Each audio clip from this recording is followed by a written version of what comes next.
Whether one makes contact with Aldous Huxley through his writing or in personal conversation, the impression that comes almost immediately is that of a uniquely versatile, omnivorous intellect, constantly searching and probing with a clean, cold incisiveness.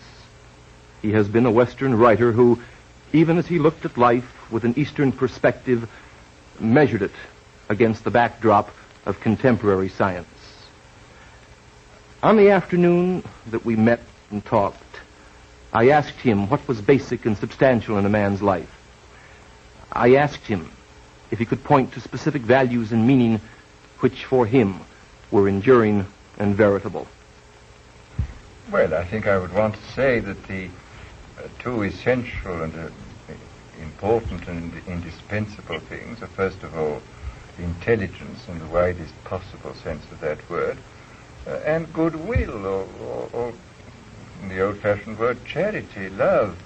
I mean, these two things have to go hand in hand, because intelligence and knowledge without goodwill and charity are apt to be inhuman, and goodwill and charity undirected by intelligence and knowledge are apt to be either impotent or misguided. So the two have to go together. The intelligence factor, is this a very inclusive thing for you? To me, completely inclusive. I mean, it includes, so far as I'm concerned, what is conventionally called intelligence, what used to be called discursive thought, which is logical thinking in terms of our current scientific and philosophical frame of reference. But it also includes, so far as I'm concerned, the intelligence in the sense of general awareness, of an awareness, so to say, on the non-verbal and non-conceptual level. I mean, we have to have both. I think it's very, very important to insist from the beginning that we are living in many diverse and even, in some sense, incommensurable universes at the same time, and that our business in life is somehow to make the best, not only of both worlds, because there are more than two of all the worlds we live in. And among the worlds we have to make the best of, first of all, this world of discursive thought, the scientific and philosophical and practical world, and at the same time the world of non-verbal immediate experience. These are the two kind of worlds in the worlds of intelligence which we have to make the best of. I'm intrigued with the dichotomy.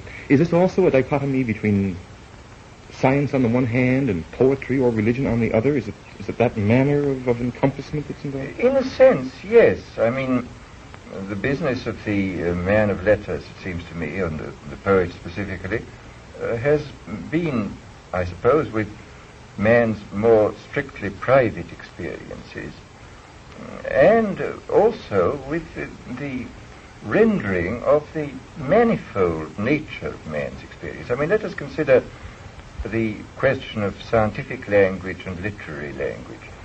The essence of good scientific language is that one word shall stand only for one thing. There has to be a sort of one-to-one relationship between the given word and the given event or thing that's being talked about.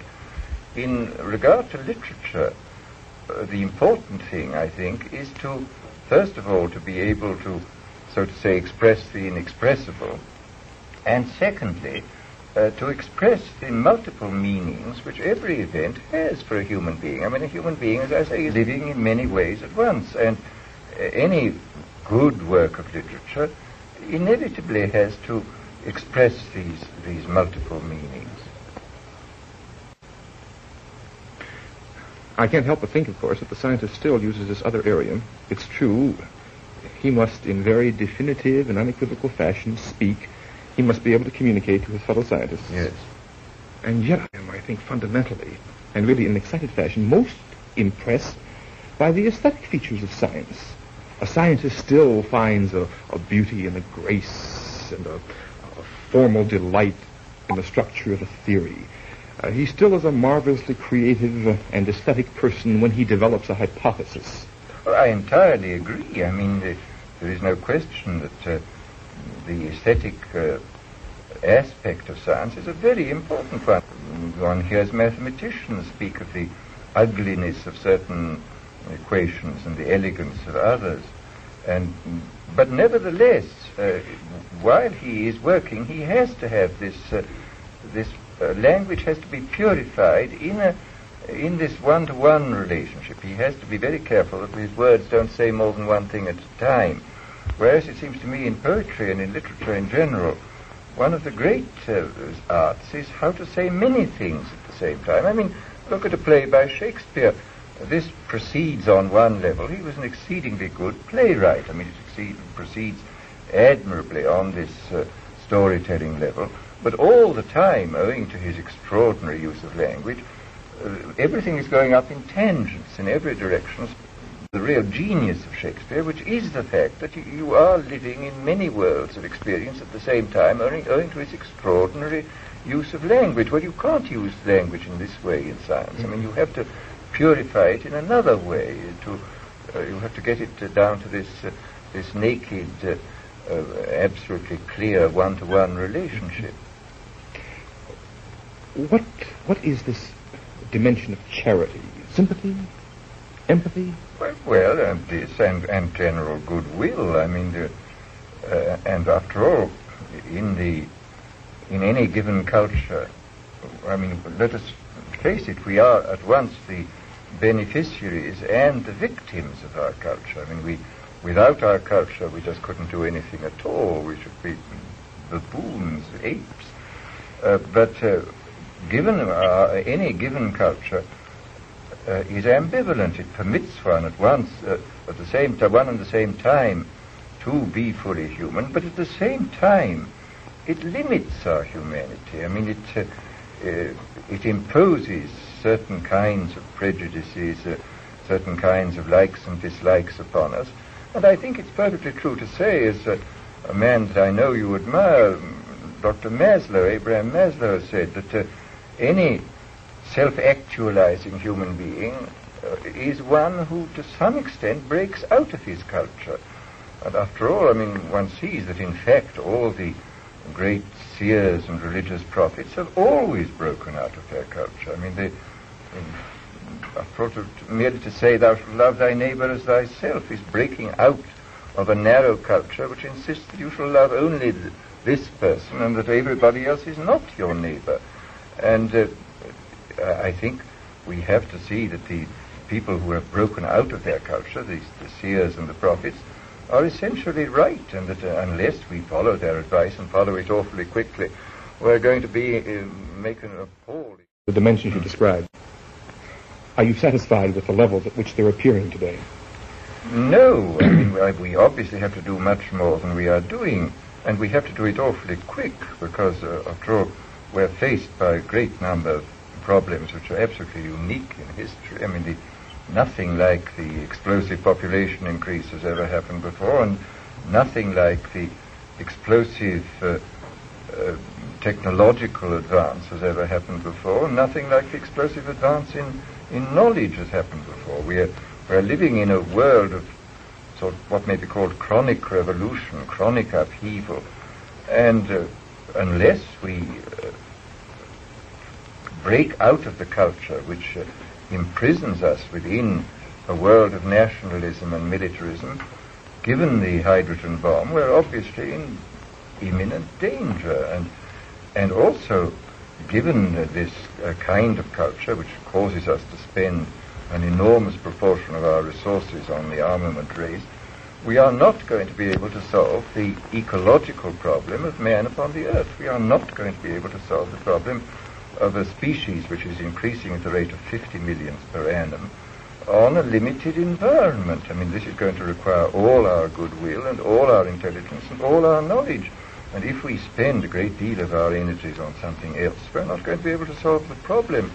Moreover, I think that if we look at this problem, we may get away from the perfectly insoluble problems of power politics onto the soluble, possibly soluble problems of ecology. I mean, I think that it's high time that we started thinking not merely in terms of politics and ideology, but in terms of biology and the relationship of man to his environment. And only in this way, by shifting the attention from what cannot be solved, which is the clash of power, but to what perhaps can be solved, which is the future of humanity upon this planet, shall we be able to escape from this frightful impasse in regard to power politics which we face at this moment. I grant that the injunction is well taken, and I too share your concern. For me, it's an outright terror from time to time. And yet I think, while it's certainly important to pose the question, to think about the problem, what does one do? Well, now this is the real problem, because I mean nothing is easier than to formulate high ideals, but few things are more difficult than to discover the means whereby those ideals may be implemented. This is the real problem. I mean, one has to dream, but one has to dream in a pragmatic way to consider how we can obey the injunction to love our neighbors and to behave with goodwill. I think one of the basic problems is somehow to find means whereby the extraordinarily violent drives of our instincts and our emotions can be given expression without doing harm either to ourselves or to our neighbors. There are educational possibilities in this, then? I think so. I mean, I hope so, because otherwise I don't know what we're going to do. Well, this is my concern also. I certainly see psychotherapeutic possibilities, but it's so long and so slow, and there are just so many people, and as you suggest, not much time. Well, of course, this is, I do think, the gravest problem. I mean, I think our space of maneuver at present is very small. I mean, look at what is happening to the underdeveloped countries. The pressure numbers upon resources is so great. It seems quite unlikely that many of these underdeveloped countries will ever be able fully to industrialize, because all their resources will simply have to go into feeding the new generation as it appears year by year. And they will never be able to stand back far enough to be able to industrialize, and that it will be like the parable of their development will be the parable of the Red Queen in Alice Through the Looking Glass. Remember that Alice and the Red Queen ran like mad, and at the end of a long period of running, they found they were standing in the same place. And the Red Queen said, yes, in this country, you have to run as fast as you can to stand in the same place, and to get somewhere else, you have to run twice as fast as you can. And this, unhappily, is the situation, I think, of many of the underdeveloped countries at this moment. This is the tragedy of our world, and unless we do something extremely rapidly and extremely efficiently about this, we're going to be in the gravest trouble. Are there things that we might do, things that for you represent good bets for altering educational emphases? Well, I mean, I'm quite sure we have to think intensively about this and to experiment. This is finally the problem of what do you do about the irrational. I mean, after all, we have built into us neurologically a kind of Jekyll and Hyde. We have the ancient brain stem, which goes back to enormously remote evolutionary past, and we have a relatively modern neopallium or cortex on top of this, which is quite recent, and the one tends to upset the other. I mean, the Jekyll and Hyde are in a sense built into us. And this is the whole natural, genetic basis of the conflict in which man has always lived. And we have to recognize this fact, and we have then to work out the best possible ways on every level, physiological, psychological, educational, sociological, to cope with this fact. And the question, I suppose, would come up, education for what in all of this? Well, education, first of all, for survival, which is important as far as I'm concerned, and secondly, I mean, as an ideal, I don't know any higher ideal than the ideal of actualizing the greatest number of desirable potentialities. I mean, potentialities for goodwill, potentialities for intelligence in every way, potentialities for creativity. I mean, these three things, if we can actualize our potentialities in this direction, we certainly have them. We have potentialities which have not been actualized. Then we've done something. We really have made the best of our human condition. Of late, I know you have made much mention of nonverbal factors, Mr. Huxley, and particularly in education. This nonverbal aspect intrigues me considerably. We have to think of this side of man, which I mean the whole psychophysical organism. There's a very striking phrase in Spinoza, where that very great philosopher says, make the body, I would now say the psychophysical organism, make the body capable of doing many things. In this way, this will help you to perfect the mind and to come to the intellectual love of God.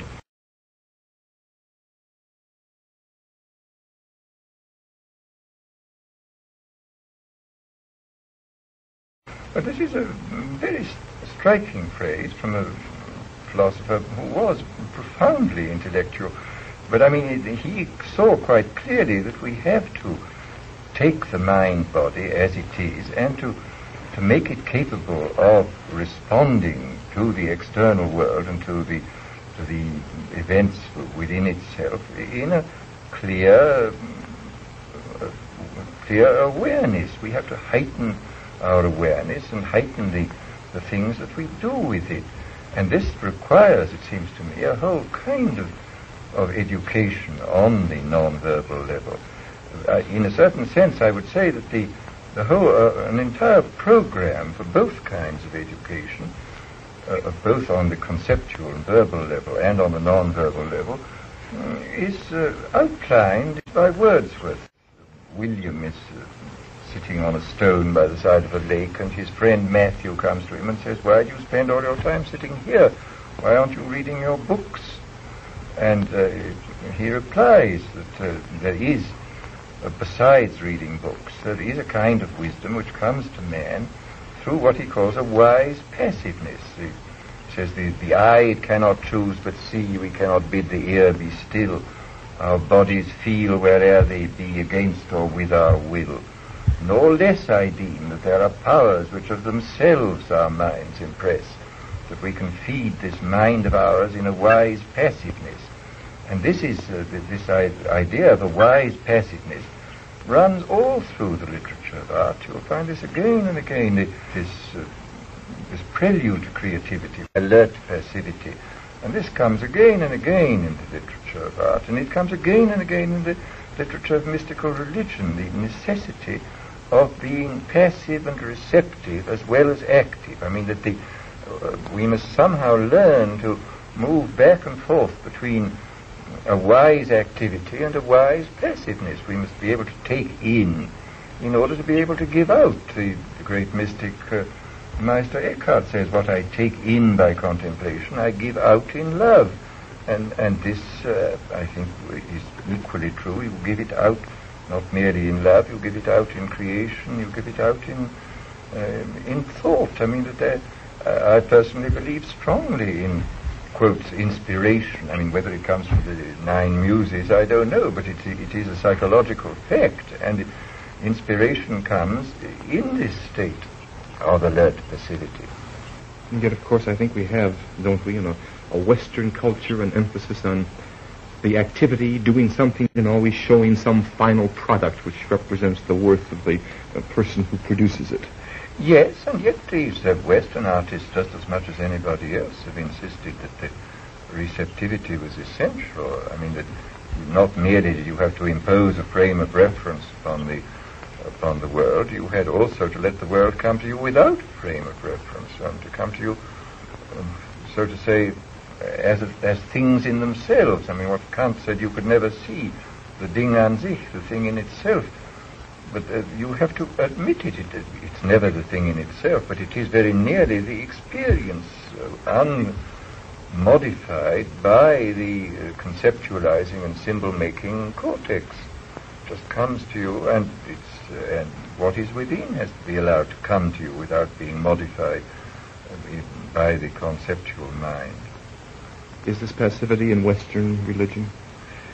Certainly in the mystical tradition, it's very strong, I would say. I mean, you find it throughout the great medieval mystics, you find it throughout the 17th century mystics, you find it in the great English mystic of the 18th century, William Law, and you find it, of course, in the Quakers, who have probably more than any Protestant denomination been concerned with this alert passivity. After all, the whole business of the Quaker silence is to create circumstances in which alert passivity is possible and in which something can come through from the deep mind or from that which lies beyond the deep mind. And you have a feeling that this can be incorporated within a general standardized procedure at the level of school for the younger children? I don't know why not. At present it would be a little difficult, but as I say, we can do whatever we want. We're not fools. There are two indispensable things, intelligence and goodwill. Intelligence without goodwill is apt to be inhuman, and goodwill without intelligence is impotent. The two must go together. Such was the way that one man in the 20th century came to view his universe. This man, Aldous Huxley.